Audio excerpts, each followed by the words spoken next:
નમો હરિઘંટાણં નમો શ્રીકાણં નમો આયર્યાણં નમો જયાણં નમો લોલસવસાહુણાં પંચનમોકારો સર્વપાવપણાસનો મંગલાણાં સંવેશે પરમં હવૈ મંગલમ.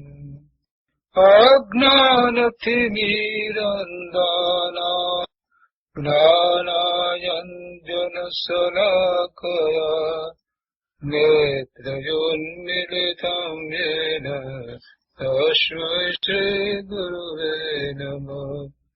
મુખાદેવ્યાકોક્ષીરત્નં શબ્દજિતભરયાત્મજં રાજચંદ્રહં વन्दે તત્વલોચનદાયકં પ્રભુ સત્વલોચનદાયકમ. આત્મસિદ્ધિ. કૃપાળુદેવ શ્રીમદ રાજચંદ્રજી રચિત આત્મસિદ્ધિનો સ્વાધ્યાય આપણે કરી રહ્યા છીએ. એમાં મતાર્થીના લક્ષણો નો સ્વાધ્યાય આપણે પૂરો કર્યો છે. હવે આજે ગાથા 34 થી શરૂ કરીને આત્માર્થીના લક્ષણો સ્વાધ્યાય કરીએ છીએ. તો ગાથા 34 અને ગાથા 35 બે ગાથા બોલો. આત્મજ્ઞાન ત્યાં મુનિપણું તે સાચા ગુરુ હોય, બાકી કુળ ગુરુ કલ્પના આત્માર્થી નહીં જોય. પ્રત્યક્ષ સદગુરુ પ્રાપ્તિનો ગણે પરમ ઉપકાર, ત્રણેય યોગ એકત્વથી વર્તે આજ્ઞાધાર. ગાથા 34 નો અર્થ વચનામૃતમાંથી આપણે લઈએ છીએ. વચનામૃતમાં અહીંયા કહે છે કે જ્યાં આત્મજ્ઞાન હોય ત્યાં મુનિપણું હોય. જ્યાં આત્મજ્ઞાન હોય ત્યાં મુનિપણું હોય. અર્થાત આત્મજ્ઞાન ન હોય ત્યાં મુનિપણું ન જ સંભવે. બીજી રીતે પાછો વિચાર કર્યો છે કે જો આત્મજ્ઞાન છે નહીં અને કોઈ એમ માને કે અમે મુનિ છીએ તો એમ હોય નહીં, કે મુનિ હોય નહીં. જેવી રીતે જમ સંમંતી પાશ તમ મોણંતી પાશ. જ્યાં સંકિત એટલે આત્મજ્ઞાન છે ત્યાં મુનિપણું જાણો, એમ આચારંગ સૂત્રમાં કહ્યું છે. એવી રીતે અહીંયા પણ એ વાત છે કે જેમાં આત્મજ્ઞાન હોય તે સાચા ગુરુ હોય. આત્મજ્ઞાન અને મુનિપણું. અને મુનિ હોય છઠ્ઠા સંસ્થાનની ભૂમિકામાં હોય તો તે સદગુરુ છે. અને આત્મજ્ઞાન રહિત હોય છતાં પણ એ પોતે એમ માનતા હોય, પોતાને ગુરુ કેવડાવતા હોય, તો એ ગુરુ હોઈ શકે નહીં, સદગુરુ હોઈ શકે નહીં. કોઈ કુળ ગુરુ હોય અને માનતા હોય કે અમે ગુરુ છીએ તો પણ નહીં. જોકે કુળ ગુરુની માન્યતા તો જેને માનનારા કરે છે, પોતે પોતાને કુળ ગુરુ કેવડાવે એવું ઓછું હોય છે. પણ મુખ્યત્વે ઘણાને એવી માન્યતા હોય છે કે અમારા કુળ ગુરુ અથવા તો કુળ દેવ, અને એને પણ એ ગુરુ માનતા હોય. એ માન્યતા પણ ખોટી છે, કેમ કે એને આત્મજ્ઞાન હોય નહીં. આત્મજ્ઞાન રહિત હોય તો પણ પોતાના કુળના ગુરુને સદગુરુ માનવા એ માત્ર કલ્પના છે. તેથી કંઈ ભવછેદ ન થાય, ભવના ભ્રમણ અટકે નહીં, એક પણ ભવ ઓછો ન થાય. અને એ વાત આત્માર્થી સમજે છે, જાણે છે. 35મી ગાથામાં પ્રત્યક્ષ સદગુરુના ઉપકારની વાત કરી. તો એમાં કહે છે કે પ્રત્યક્ષ સદગુરુની પ્રાપ્તિનો મોટો ઉપકાર જાણે. એટલે કે પ્રત્યક્ષ સદગુરુ મળ્યા છે તો પોતાનું અહોભાગ્ય સમજે અને એવા સદગુરુ પ્રત્યે એને ખૂબ માન હોય, આદર હોય અને એમણે જે જ્ઞાન આપ્યું હોય, જે માર્ગ દર્શાવ્યો હોય તો એ માટે એમનો ઘણો ઉપકાર માને. અર્થાત શાસ્ત્ર આદિથી જે સમાધાન થઈ શકવા યોગ્ય નથી, એટલે કે સમાધાન થઈ શકવા યોગ્ય નથી એમ કહેવા કરતા એમ કહેવાય કે માત્ર શાસ્ત્ર વાંચનથી સમાધાન થઈ શકવા યોગ્ય નથી. શાસ્ત્રમાં તો વાત બધી બરાબર જ આપી હોય, પણ શાસ્ત્રના વાંચનથી, માત્ર વાંચન કરવાથી સમાધાન થઈ શકવા યોગ્ય નથી. અને જે દોષો સદગુરુની આજ્ઞા ધારણ કર્યા વિના જતા નથી, એટલે કે સદગુરુની નિશ્રામાં રહ્યા વિના જે દોષ જતા નથી, તે સદગુરુ યોગથી સમાધાન થાય અને દોષો પણ ટળે છે. માટે પ્રત્યક્ષ સદગુરુનો મોટો ઉપકાર જાણે અને તે સદગુરુ પ્રત્યે મન, વચન, કાયાની એકતાથી આજ્ઞાચિંતપણે વર્તે. અહીંયા કહ્યું ને કે ત્રણેય યોગ એકત્વથી વર્તે આજ્ઞાધાર. એટલે એવા સદગુરુ પ્રત્યે મન, વચન, કાયાની એકતાથી આજ્ઞાચિંતપણે વર્તે. તો આ બે ગાથા ઉપર પૂજ્ય ગુરુદેવ કાંજી સ્વામીએ જે વિસ્તાર કર્યો છે તે આપણે લઈએ છીએ.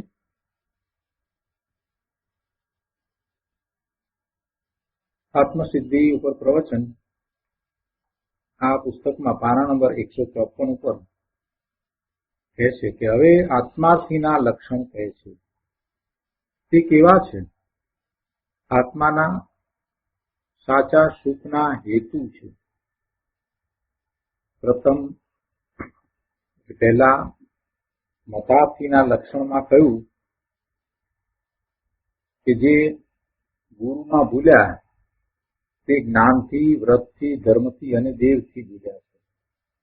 ગુરુમાં ભૂલ્યા એટલે કે ગુરુ, સાચા ગુરુ કોણ છે, સદગુરુ કોણ છે, એટલે કે ગુરુનો પરિચય કર્યો નહીં અને પોતે ભૂલ્યા, ગમે તેને ગુરુ માની લીધા, તો એમણે એ ભૂલના કારણે જ્ઞાન, વ્રત, ધર્મ એ બધામાં ભૂલ આવી, બધામાં એ ભૂલ્યા.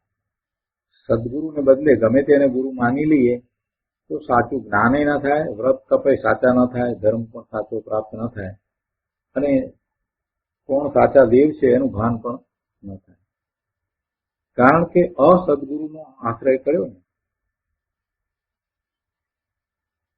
જેમ છે ને કે આગુ આંધળો તેનું કટક કુવામાં, એટલે આગળ જે દોરનારો જે છે એ આંધળો હોય તો એ કુવામાં પડે તો એની પાછળનું એનું લશ્કર છે એ પણ કુવામાં પડે. આગેવાન જે છે આગળ ચાલનારો એ આંધળો તેની પાછળ ચાલનારા પણ કુવામાં પડે. અસદગુરુ છે એ અજ્ઞાની છે તો પછી એની પાછળ ચાલતા જ્ઞાન ક્યાંથી પ્રાપ્ત થાય?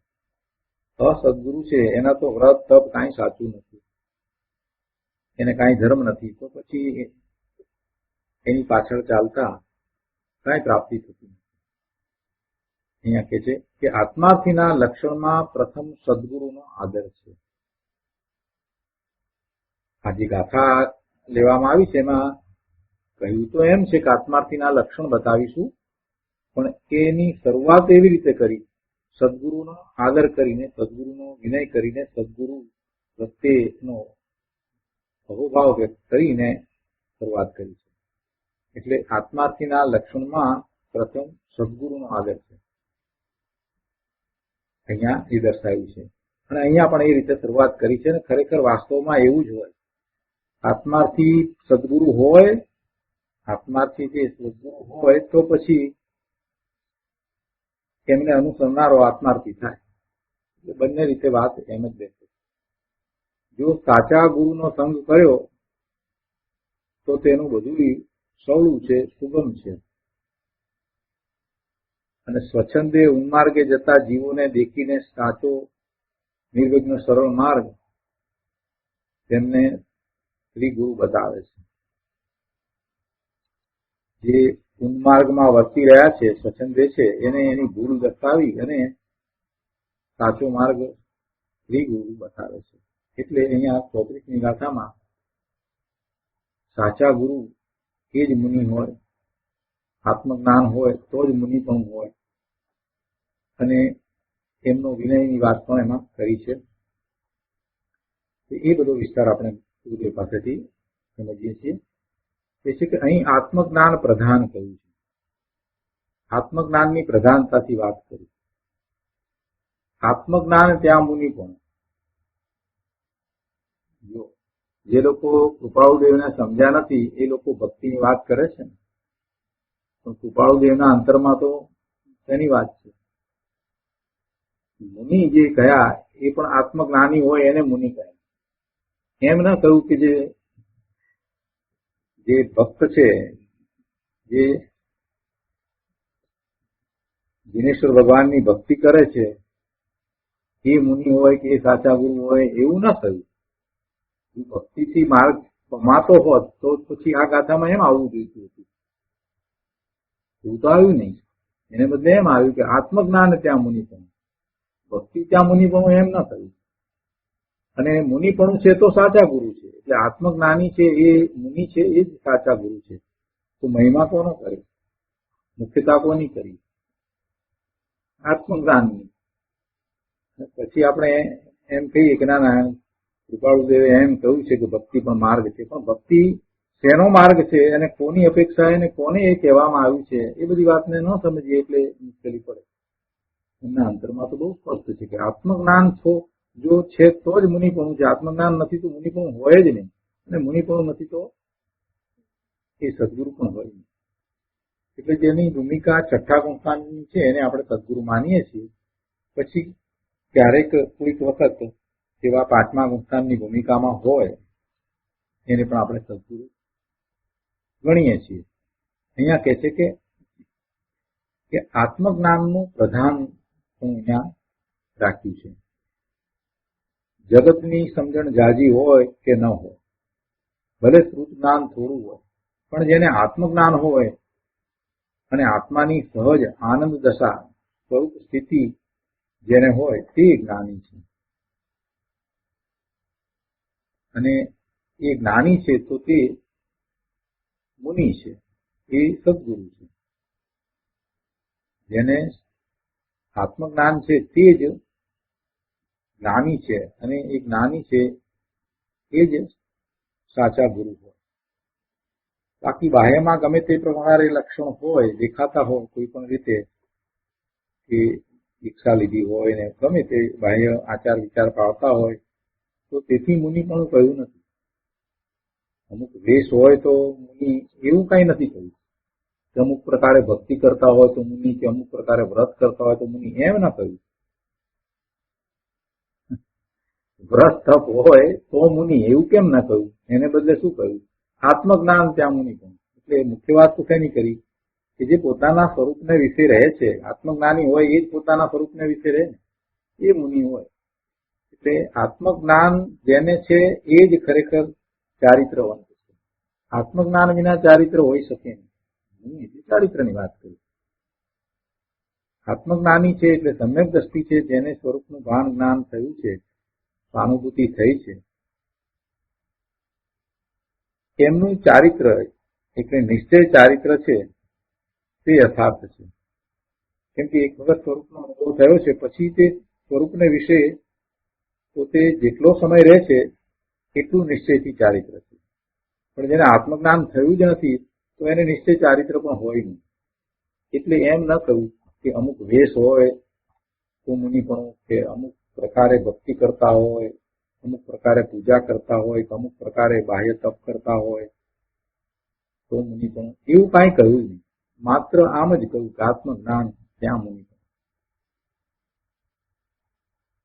દરેક વસ્તુ ઉપર ખૂબ વિચાર કરવા જેવો છે કે આ એક ગાથાની અંદર જે કહેવામાં આવ્યું છે એનો વિચાર કરીએ તો એમના અંતરમાં તો બહુ સ્પષ્ટ હતું. કૃપાળુદેવના અંતરમાં તો બહુ સ્પષ્ટ હતું. મુનિ પ્રત્યેનો કેવો ઊંચો ભાવ હતો.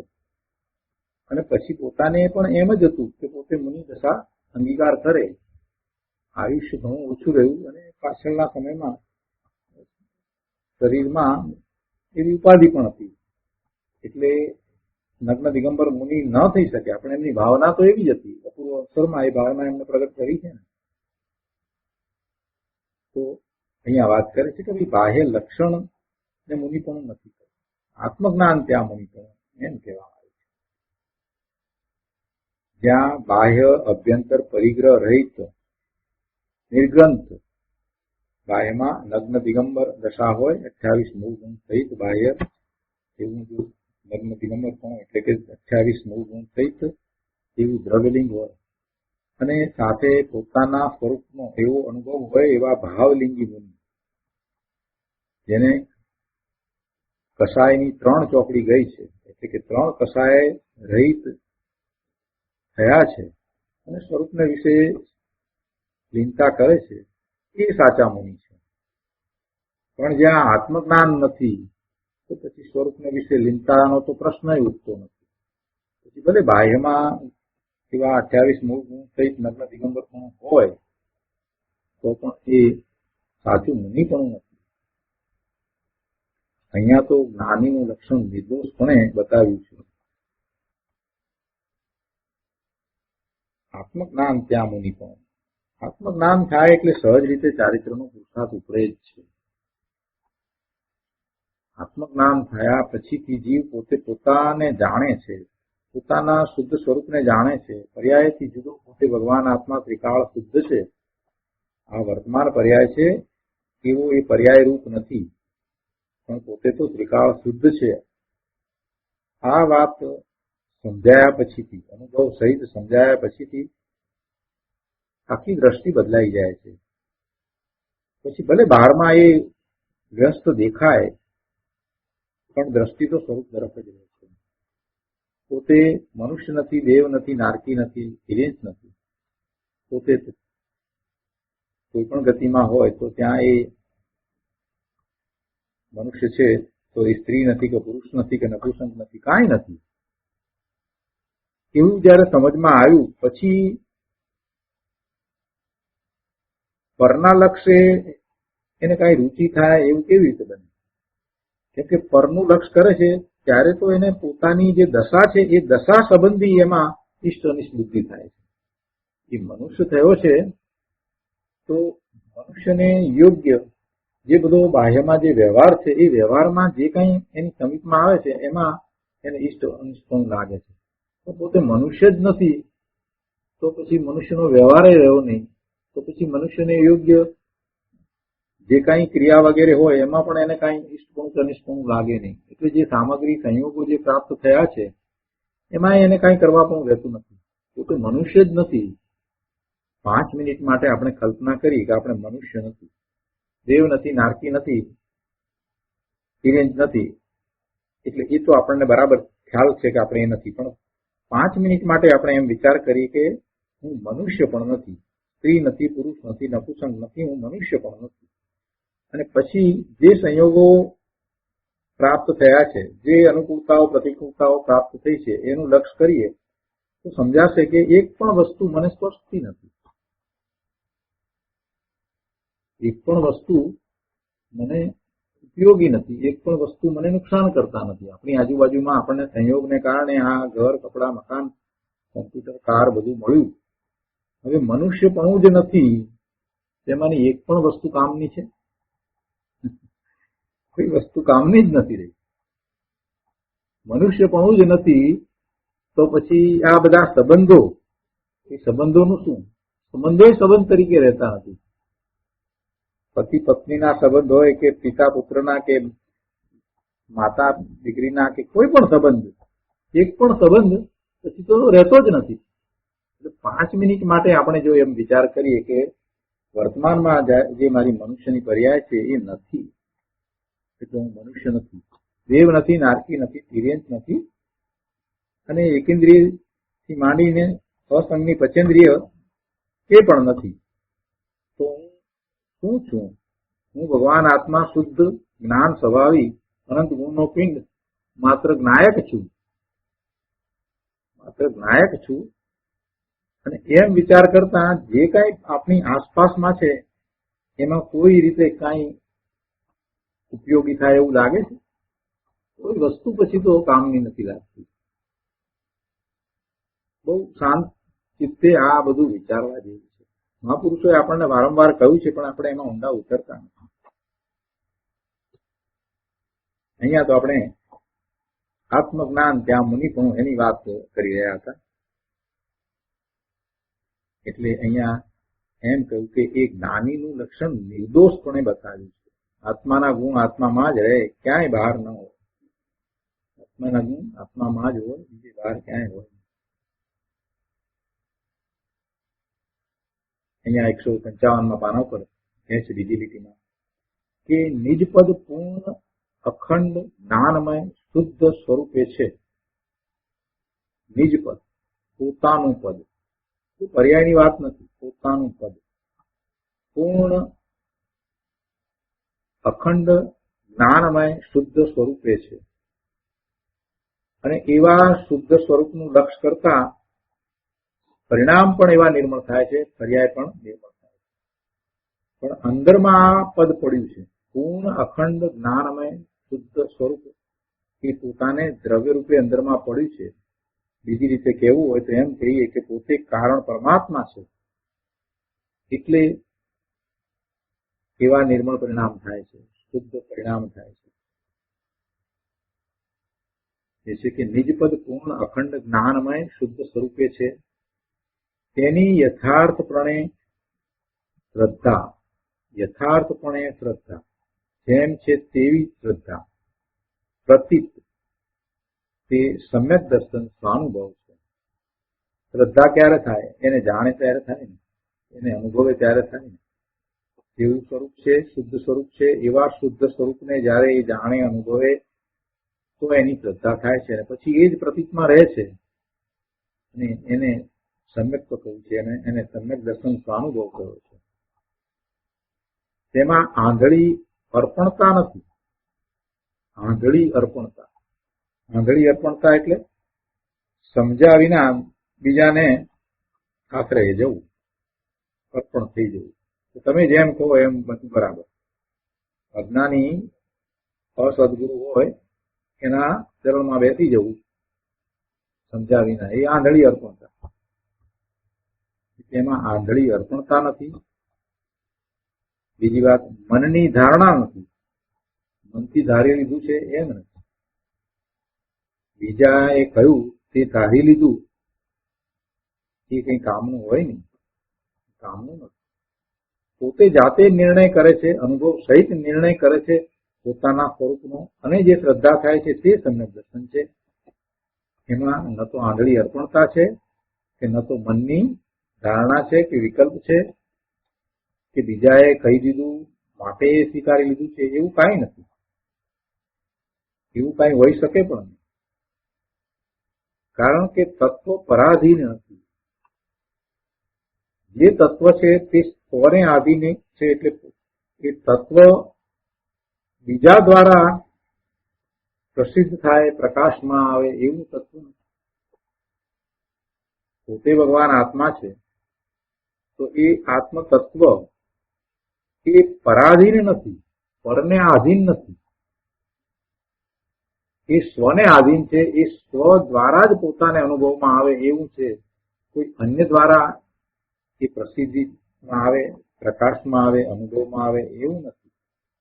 પરાધીન નથી, તત્વ પરાધીન નથી.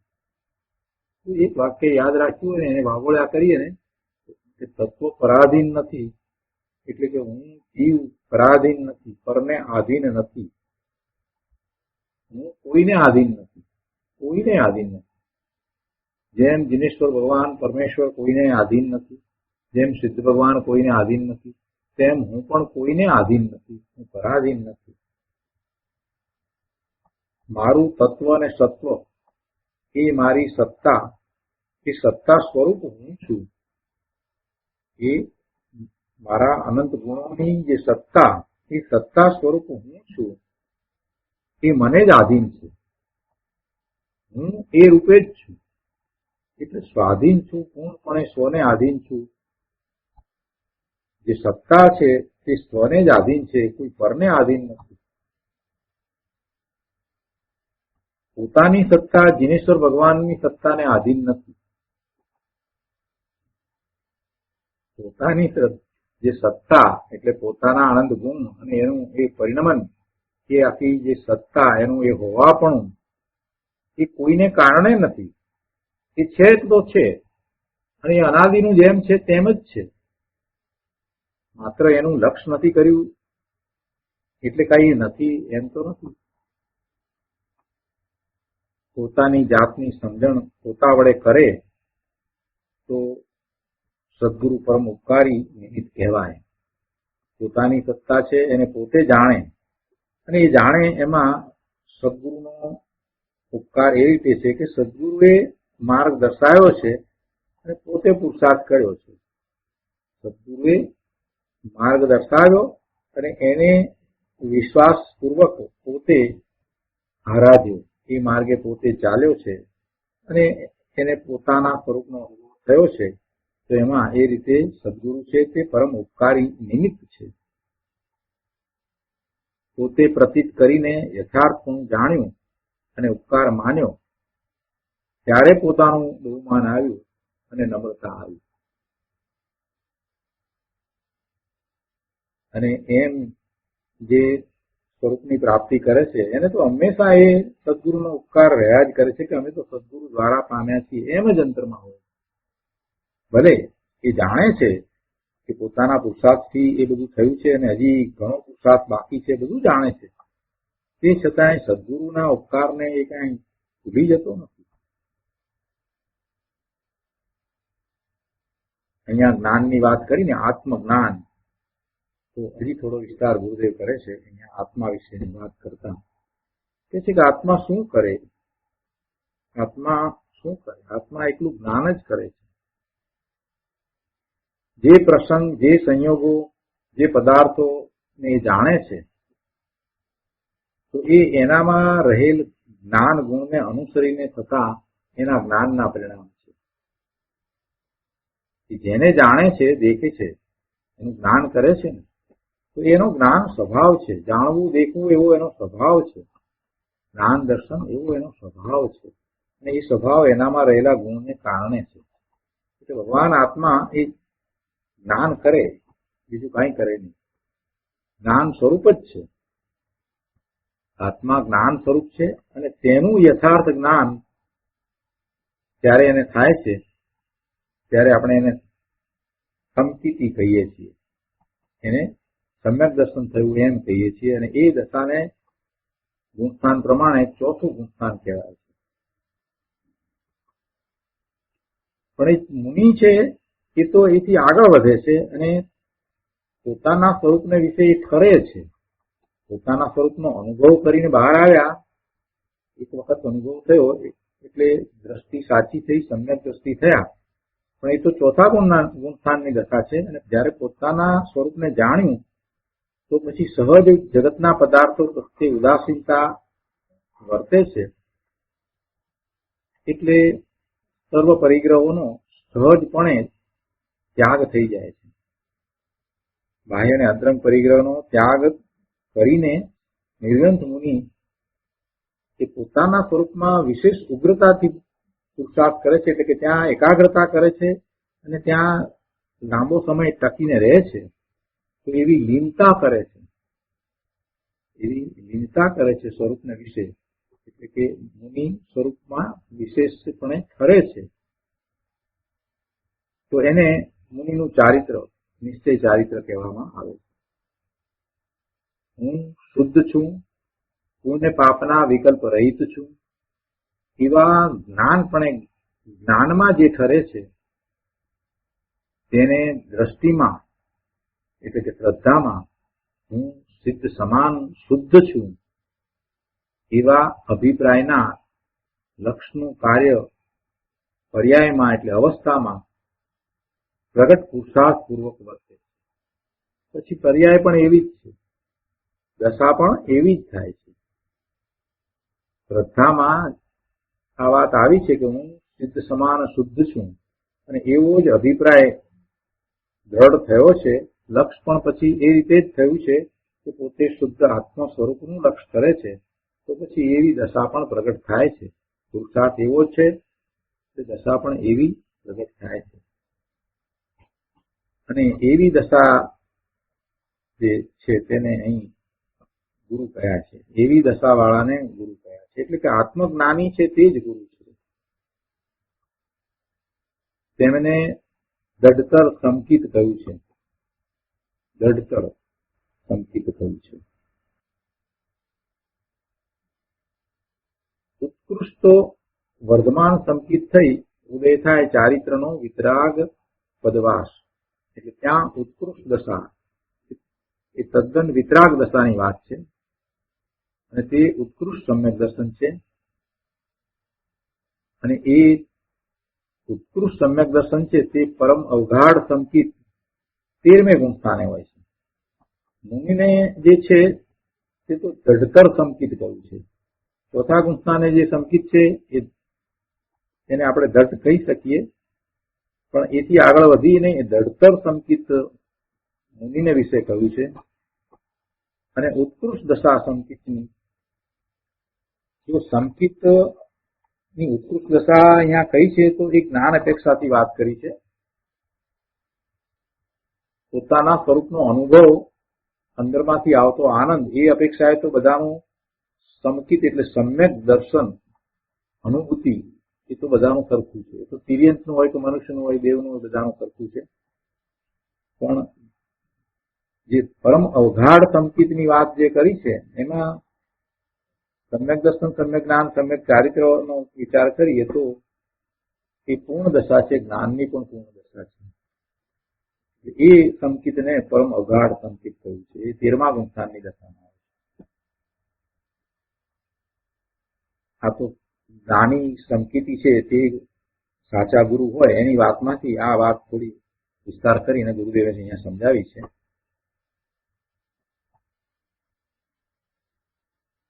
આત્માના ભાનમાં સ્થિરતા, એકાગ્રતા કરે છે તે ભ્રમણ છે. 5મા ગુણસ્થાનની દશા આપણે જો કહીએ તો એ પણ પોતાના સ્વરૂપને વિશે એકતા અને સ્થિરતાનો પ્રયત્ન તો કરે છે, પણ જે શ્રમણ છે એટલે જે મુનિ છે એને વિશેષતાથી ઉગ્ર પુરુષાર્થ થયો છે, એટલે પોતે સ્વરૂપને વિશે લીનતા કરે છે. એટલે 5મા ગુણસ્થાનથી એની ઘણી ઊંચી દશા છે. એની 7મા ગુણસ્થાનની દશા છે. આત્મા પૂર્ણ કૃત્ય શુદ્ધ સ્વરૂપ છે. તે એક પરમાણુ માત્રની તથા દેહ આદિની ક્રિયા કરી શકતો નથી. પુણ્ય પાપ રાગ આદિથી રહિત છે. અને એવું જેને ભાન છે એ સંકિતી હોય છે અને એ આત્મજ્ઞાની હોય છે. અને એવા આત્મજ્ઞાની હોય એ જ મુનિ થાય, અને એ મુનિ હોય તે સદગુરુ હોય. પણ એનું જેને ભાન નથી, પોતાનું શુદ્ધ સ્વરૂપ છે અને દેહ આદિની કે પરમાણુની કોઈની ક્રિયા એ કરી શકતો નથી, પુણ્ય પાપ રાગ આદિથી પોતે ભગવાન આત્મા તદ્દન ભિન્ન જુદો છે, આવું જેને ભાન નથી અને પુણ્યની ક્રિયામાં, બાહ્ય વેશમાં, બાહ્ય ચારિત્રમાં, બાહ્ય તપમાં જ એ ધર્મ માને છે, એ દ્રવ્યલિંગી છે. એને દ્રવ્યલિંગી કહે. ગુરુદેવ કહે છે કે દ્રવ્યલિંગી કહેવામાં દ્વેષ નથી, એમાં કઈ દ્વેષ ભાવ નથી, પણ એ ભાવલિંગી નથી, તો માત્ર એ દ્રવ્યલિંગી છે એમ કહ્યું. જો દ્રવ્યલિંગ અને ભાવલિંગ બંને હોય, ભાવલિંગીને તો બંને હોય, ભાવલિંગી મુનિ હોય અને બાહ્યમાં એવું જ દ્રવ્યલિંગ હોય જ. પણ બાહ્યમાં એ ચોખ્ખું ચારિત્ર હોય તો દ્રવ્યલિંગ હોય, પણ આત્મજ્ઞાન વિના એ ભાવલિંગી હોઈ શકે નહીં. બીજી વાતનો ઘણો વિસ્તાર કર્યો છે. એના ઉપરથી શ્રી દેવચંદજીએ જે દેવચંદ 24માં જે પદો કયા છે એની વાત પણ ગુરુદેવ લીધી છે ને એને પણ અહીંયા સમજાવ્યા છે. આપણે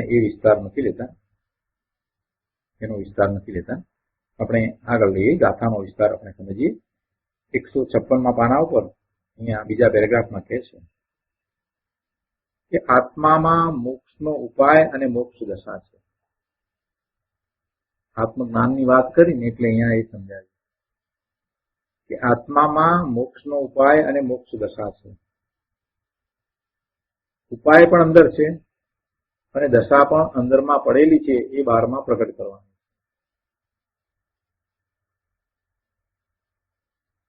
દરેક દ્રવ્યને એની અનંત પર્યાય એમાં ગર્ભિત હોય. આ જીવ દ્રવ્યને પણ એની અનંત પર્યાય એમાં ગર્ભિત છે. એટલે આ મોક્ષની દશા એ તો પર્યાય છે, પણ એ પર્યાય પણ એમાં ગર્ભિત છે, એટલે અંદરમાં જ પડેલી છે. એટલે આત્મામાં એ મોક્ષની દશા અંદરમાં પડેલી છે, એને પ્રગટ કરવાની. એ પ્રગટ કરવા માટેનો જે પ્રયત્ન પુરુષાર્થ છે તે મોક્ષનો ઉપાય કર્યો. શુભ ભાવ કે અશુભ ભાવ અને મિથ્યાત્વ એ બધું બંધનું કારણ છે, એ મુક્તિનું કારણ નથી, એટલે કે મોક્ષનું કારણ નથી. શુભ ભાવ દ્વારા કોઈ એમ માને કે મોક્ષ થાય તો એ શક્ય નથી.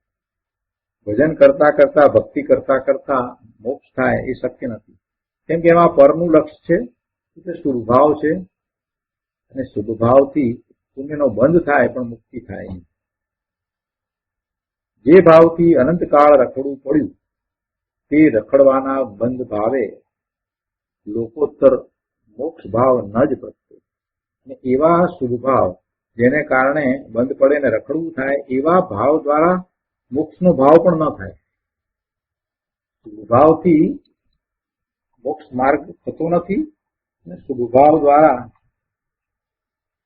મોક્ષનો ભાવ પણ પ્રગટતો નથી. એટલે ગુરુદેવ કહે છે કે જે પક્ષપાત છોડીને વસ્તુના સ્વરૂપને જેમ છે તેમ ન્યાયપૂર્વક સમજે તો એને લાભ થાય. પણ માત્ર એ શુભભાવનો પક્ષ લઈ અને એને ધર્મ સમજશે અને પુરુષાર્થ કરશે તો એ એનો પુરુષાર્થ વ્યર્થ જશે. એને પુરુષાર્થ પણ કહેતા નથી. જે આત્મજ્ઞાની છે એને સાચો પુરુષાર્થ ઉપડે છે અને એ મોક્ષને પ્રાપ્ત કરે છે. પક્ષપાત છોડીને પોતાના સ્વરૂપનો અનુભવ કરે એટલે આત્મજ્ઞાની થાય, અને આત્મજ્ઞાન થાય છે તો જ મોક્ષ માર્ગ છે. મોક્ષ માર્ગની શરૂઆત જ સમ્યક દર્શનથી થાય છે. છેલ્લી 3 લીટીમાં કહે છે કે જ્ઞાનની જે વિધિથી સમજણ છે, જ્ઞાનની જે વિધિથી સમજણ છે, આત્માની જે જાત છે તેનું બોધિબીજ સાથે જે લઈને ગયો, સમાધિ મરણ કરીને ગયો, તેને ભવનો છેડો દેખાય છે. મોક્ષની વાત કરીને એટલે અહીંયા વાત કરીએ કે જ્ઞાનની જે વિધિથી સમજણ છે, જ્ઞાન એટલે આત્માનું જ્ઞાન, જે વિધિથી આત્માનું જ્ઞાન થાય છે અને આત્માની જે જાત છે એટલે કે ચેતનની જે જાત છે એનું ચેતનપણું છે, તો તેનું બોધિબીજ સાથે જે લઈને ગયો એટલે કે સમ્યક્ત્વ લઈને ગયો, બોધિબીજ એટલે સમ્યક્ત્વ લઈને ગયો, એ સમાધિ મરણ કરીને ગયો, તેને ભવનો છેડો દેખાય છે. એટલે કે હવે વધુ ભવના ભ્રમણ થતા નથી. તે ધર્માત્માને દિનેશ્વર ભગવાનનો લાડક વાયો એટલે લઘુનંદન કહે છે. જેને રાગ દ્વેષ અજ્ઞાન રહિત સ્વરૂપ સ્થિરતા અંશે પણ ઉઘડી છે તે જ્ઞાની છે. સ્વરૂપ સ્થિરતા અંશે પણ ઉઘડી છે તે જ્ઞાની છે. જો શાસ્ત્રનું જાજુ જ્ઞાન ન હોય, શાસ્ત્રોમાં આવતી બધી વાત એને યાદ પણ ન હોય, પણ માત્ર પોતાના સ્વરૂપનો અનુભવ થયો છે તો તે આત્મજ્ઞાની છે. જેને સ્વરૂપમાં સ્થિરતા થોડાક સમય પૂરતી પણ થઈ છે તો તે આત્મજ્ઞાની છે. એટલે સ્વરૂપ સ્થિરતા અંશે પણ થઈ છે તે જ્ઞાની છે. રાગ દ્વેષ અજ્ઞાનથી સંસારના ક્લેશમાં મૂંઝાયેલાને આવું અપૂર્વ તત્વ નહીં સમજાય. આ બધી વાત જે સંસારના ક્લેશમાં પડ્યો છે અને રાગ દ્વેષમાં રહ્યો છે એને આવી અપૂર્વ વાત નહીં સમજાય. સ્વરૂપ સ્થિરતાની વાત છે તે અપૂર્વ વાત છે. સ્વરૂપ સ્થિરતા અંશે પણ સ્વરૂપ સ્થિરતા થઈ છે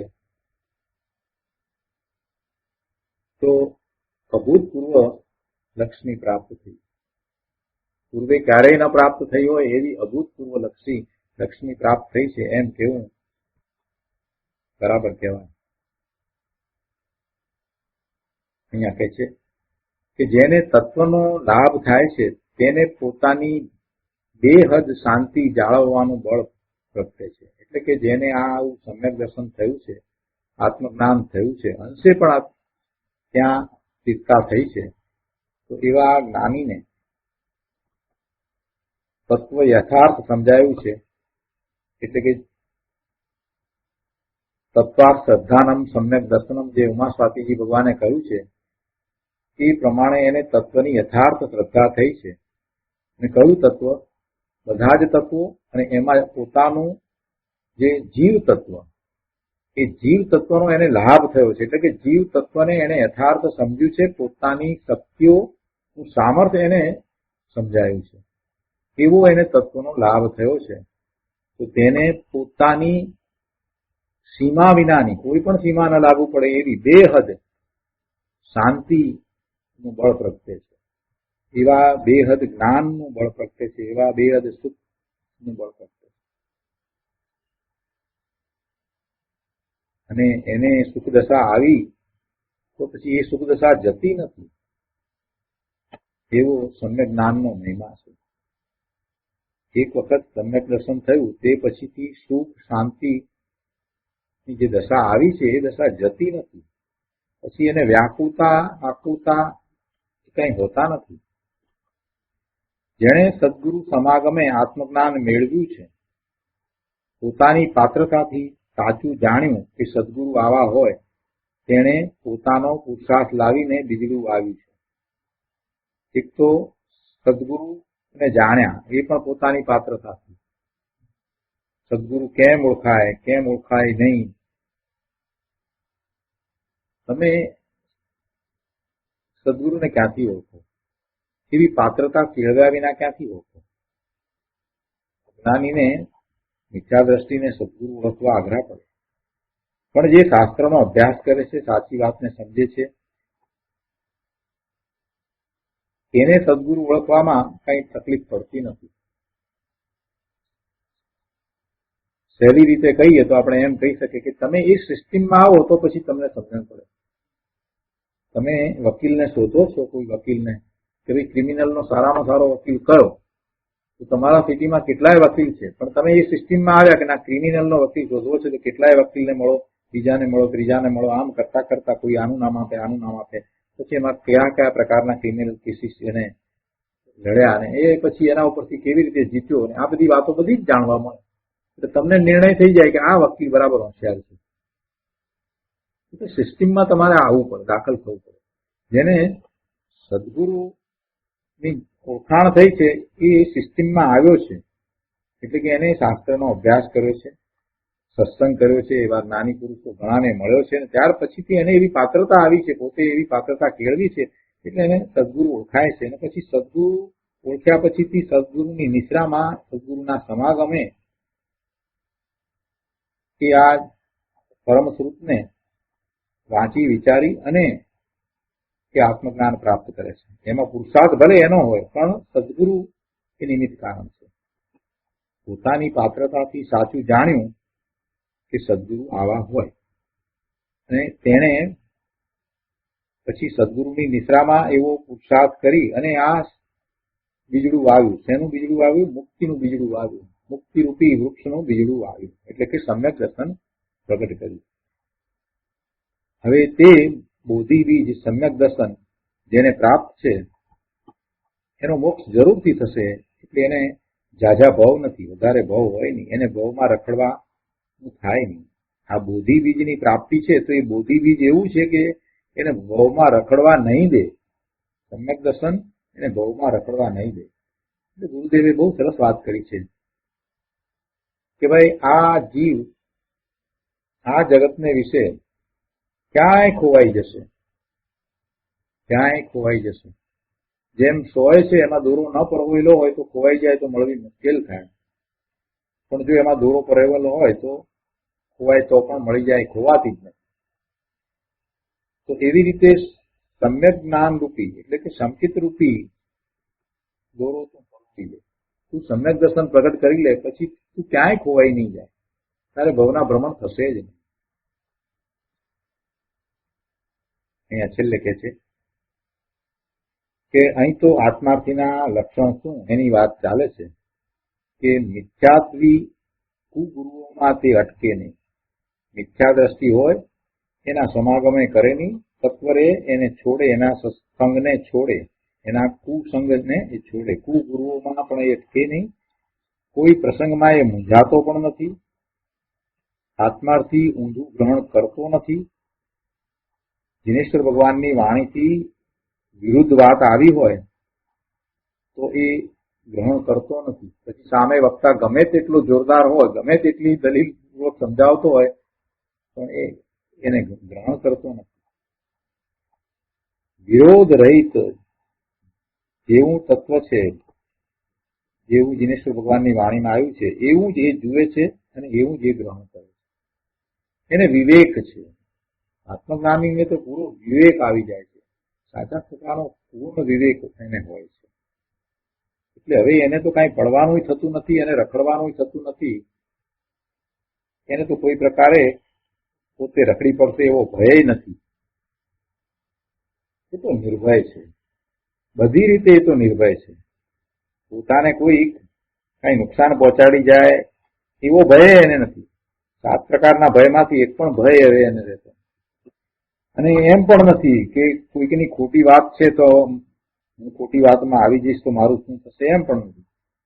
કેમ કે એને તો વિવેક વર્તે છે. ખોટી વાતને તો તરત જ પકડી પાડે છે. આત્માનો અનુભવ થયા પછીથી અસત્ય વાત અને એવી શ્રદ્ધા, ખોટી જૂઠી શ્રદ્ધા, આ બધું તો એને હવે ચાલી ગયું છે અને એને તો તરત જ પકડી પાડે છે કે આ તો ખોટું છે. આવી શ્રદ્ધા તો અવળી શ્રદ્ધા કહેવાય. કોઈ એને એમ કહેતું હોય જીનેશ્વર ભગવાનના નામે કે આ ભગવાનની વાણીમાં આમ આવ્યું છે, કોઈ એને એમ સમજાવતું હોય તો તરત જ કે ના, આ જીનેશ્વરની વાણી હોય નહીં, આ જીનવાણી હોય નહીં, આવી જીનવાણી હોય નહીં. અત્યારે વર્તમાનમાં જુઓ ને કેટલાય પુસ્તકો બહાર પડ્યા છે ધર્મના નામે, જાત જાતની વાતો લખી છે. બિચારા ભોળા જીવો આત્મજ્ઞાન વિનાના એ બધી વાતને સાચી માને છે. કેમ કે લખનારા એ કેટલા એવા છે કે સાધુઓ છે, એમણે લખી છે, પણ વાત ખોટી હોય. આત્મજ્ઞાની છે તરત જ એનો નિર્ણય કરે છે કે ના, આ જીનેશ્વરની વાણી નથી, હા એમણે મતિ કલ્પનાએ લખેલી વાત છે. એટલે એવો નિર્ણય કરી શકે છે. એટલે એને તો બધું સવળું જ છે, એને કાંઈ અવળું નથી. તો આ રીતે 34મી ગાથા પૂરી થઈ. હવે આત્માર્થી સાચી દ્રષ્ટિના જ્ઞાન સહિતના ગુરુનું મહામાન ગાયા કરે છે એમ બતાવનારી ગાથા થઈ છે. રત્નામૃતમાંથી આપણે એનો અર્થ કર્યો છે. અહીંયા ગુરુદેવે જે વિસ્તાર કર્યો છે આપણે લઈએ છીએ. પ્રત્યક્ષ સદગુરુ પ્રાપ્તિનો ગણે પરમ ઉપકાર, ત્રણેય યોગ એકત્વથી વર્તે આજ્ઞાધાર. ગુરુદેવ અહીંયા કહે છે કે મુમુક્ષુને સત પામવાની સાચી રૂચિ ધગસ હોય છે. કુળ ગુરુમાં કે કુગુરુમાં તે અટકે નહીં. જેના વડે સાચી સમજણ થઈ તે ઉપકારીનો ઉપકાર ન ઓળવે, પરમ ઉપકાર ગણે. જે ગુરુએ ભવકટી કરી છે, ભવકટી કરી છે એટલે કે હવે એના ભવ ઘટી ગયા છે, એ ભવકટી. તો જેમના નિમિત્તે ભવકટી થઈ છે તો એવા ગુરુ માટે એમ માને છે કે ગુરુએ જ મારી ભવકટી કરી, એટલે મારા ભવના ભ્રમણ ટાળ્યા છે. તો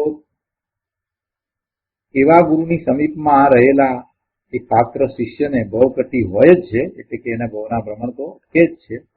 તો એ ગુરુનો મોટો ઉપકાર માને છે. જેણે લોકોત્તર માર્ગ બતાવ્યો છે એવા ગુરુનો એ ઉપકાર માને છે.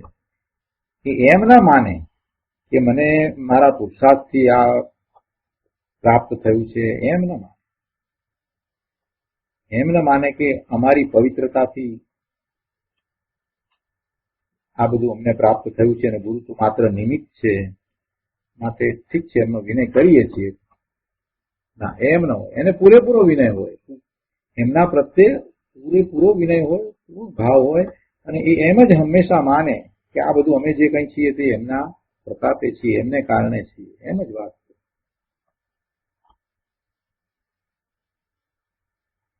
આત્મા પૂર્ણ કૃત્ય જ્ઞાતા દ્રષ્ટા છે. આત્મા પૂર્ણ કૃત્ય જ્ઞાતા દ્રષ્ટા છે. આમ જ છે. એમ રાગથી જુદો થઈને જાણ્યું, અનંત કાળમાં અપૂર્વપણે સમજાયું. પૂર્વે નહોતું સમજાયું એટલે હવે સમજાયું, એટલે અપૂર્વપણે સમજાયું. પૂર્વે ક્યારેય સમજાયું નહોતું, એ હવે સમજાયું. પોતાની પવિત્રતાથી જાણ્યું. શું જાણ્યું? કે પોતે ભગવાન આત્મા આનંદ ગુણનો પિંડ છે, પોતે કૃત્ય છે, પરિપૂર્ણ છે, અને પોતે માત્ર પરમાત્મા જ્ઞાતા દ્રષ્ટા જ છે. પરનો કરવા વાળો કરતા ભોગતા નથી. પરનો કરવા વાળો કે ભોગવવા વાળો કરતા ભોગતા નથી. એ જ્ઞાતા દ્રષ્ટા છે અને પોતે પરિપૂર્ણ છે. એમ રાગથી જુદા થઈને એને જાણ્યું છે, અને આવું પહેલા ક્યારેય નહોતું જાણ્યું, એટલે કે અપૂર્વપણે એને સમજાયું છે. પોતાની પવિત્રતાથી જાણ્યું છે, પોતાના પુરુષાર્થથી આ બધું એને પ્રાપ્ત થયું છે. છતાં એવો લાયક યોગ્ય શિષ્ય જ્ઞાની ગુરુ પ્રત્યેનો આદર ચૂકતો નથી. એને હંમેશા ગુરુ પ્રત્યેનો આદર હોય ને હોય જ છે. ઘડી પણ, એક ઘડી પણ ઉપકાર ના ભૂલે. ઘડીની વાત ક્યાં, ક્ષણ માત્ર માટે પણ એમના ઉપકારને ભૂલતો નથી, અને કહે છે કે આપના ચરણ કમળની સેવાથી મને અપૂર્વ જ્ઞાન પ્રગટ્યું. એમ વિનયપૂર્વક ઉપકાર માને, તેમાં પોતાના ગુણનું મહામાન છે. જે પવિત્ર નિર્દોષતાનું ભાન થયું, અનંત કાળમાં બાહ્ય સાધનથી જે તત્વ નથી ઉઘડ્યું, તે ગુરુ આજ્ઞાની આરાધના વડે અલ્પકાળમાં સમજાયું. તેથી કહે છે કે ધન્ય છે પ્રભુ, આપે મને આત્મા આપ્યો, તેથી તમારા ચરણાધીન વર્તું છું. અને આવો ભાવ દરેકે દરેક આત્મજ્ઞાની મહાપુરુષોને, સંતોને હોય જ છે. દરેકને હોય છે, કોઈ એકની વાત નથી. તમે જેનું નામ બોલો એ બધા એ આવો ભાવ તો પ્રગટ કર્યો જ છે. કુંકુંદાચાર્ય ભગવાન જેવાએ પણ આ ભાવ પ્રગટ કર્યો છે, કે તેમને દ્રવ્યાનો ઉપયોગ આટલો બધો લખ્યો છે, તેમણે પણ એમ કહ્યું કે અમને પ્રભુ સિદ્ધત્વ આપો, આપ જ અમને સિદ્ધત્વ આપી શકો એમ છો. એટલે કેવો ભાવ છે અંદરમાં. એટલે તમે તેનું નામ લો. અહીંયા આનંદગંજીની વાત લઈ અને એ વાત ગુરુદેવે સમજાવી છે કે આનંદગંજીના જો કેવા ભાવ છે. આપણે એનો વધારે વિસ્તાર નથી લેતા, અહીંયા આગળ લઈએ છીએ કે પોતાના ગુણમાં અનંતી નમ્રતા અને સમ્યક વિવેક પ્રગટ્યો છે.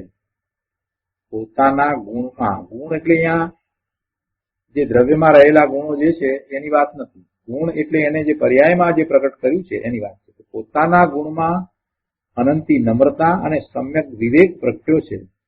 તેથી જ્યાં દેખે ત્યાં શ્રી ગુરુની કૃપા દેખે છે.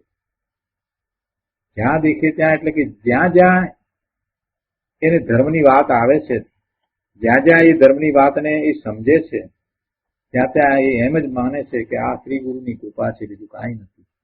એ સ્વાધ્યાય કરતો હોય, કરાવતો હોય, અને કાંઈક વાત આવે અને જો એને બરાબર એ વાત હૃદયને સ્પર્શી જાય, એને સમજાઈ જાય, તો એમ જ કહે છે કે આ શ્રી ગુરુની કૃપા છે, આ એમની કૃપાનું જ ફળ છે.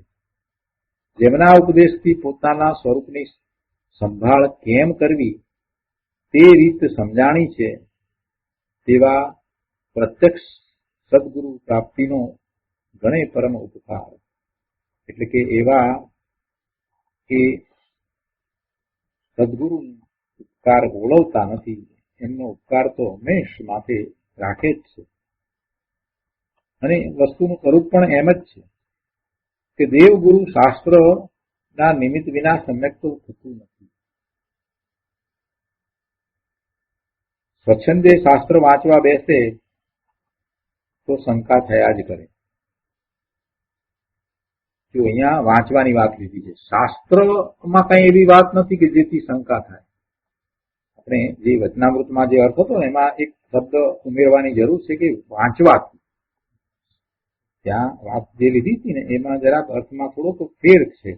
35મી ગાથાના અર્થમાં જે વાત કરી ને કે શાસ્ત્ર આદિથી જે સમાધાન થઈ શકવા યોગ્ય નથી એમ શબ્દ મૂક્યા છે ને એમને શાસ્ત્ર વાંચન માત્રથી, શાસ્ત્રથી તો સમાધાન થાય જ, કેમ કે શાસ્ત્ર તો જીનેશ્વર ભગવાનની વાણી છે અને એના દ્વારા સમાધાન ન થાય એમ તો કેવી રીતે કહેવાય.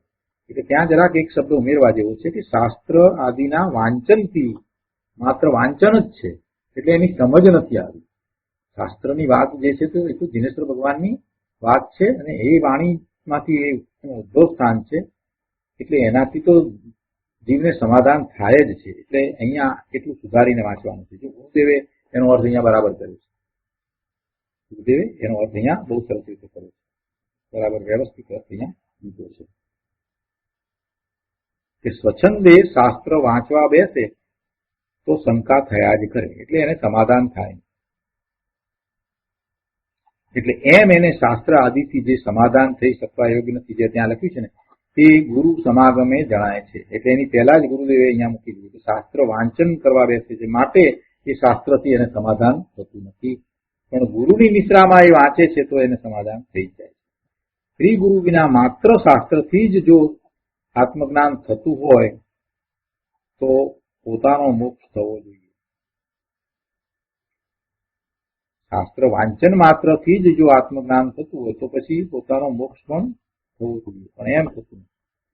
પોતામાં સુપાત્ર દશા પ્રગટે ત્યારે શાસ્ત્ર ઉપકારી કહેવાય, પણ તેથી પ્રથમ શાસ્ત્ર ન વાંચવા એમ કહેવું નથી.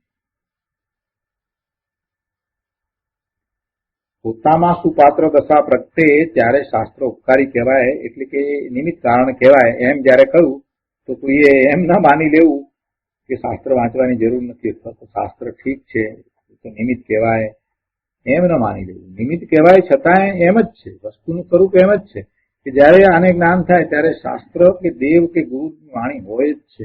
એ જીનેશ્વર ભગવાનની વાણી એક અથવા બીજા પ્રકારે ત્યાં હોય જ છે. એને સંકિત થાય એને જીનેશ્વર ભગવાનની વાણી જ નિમિત્ત છે.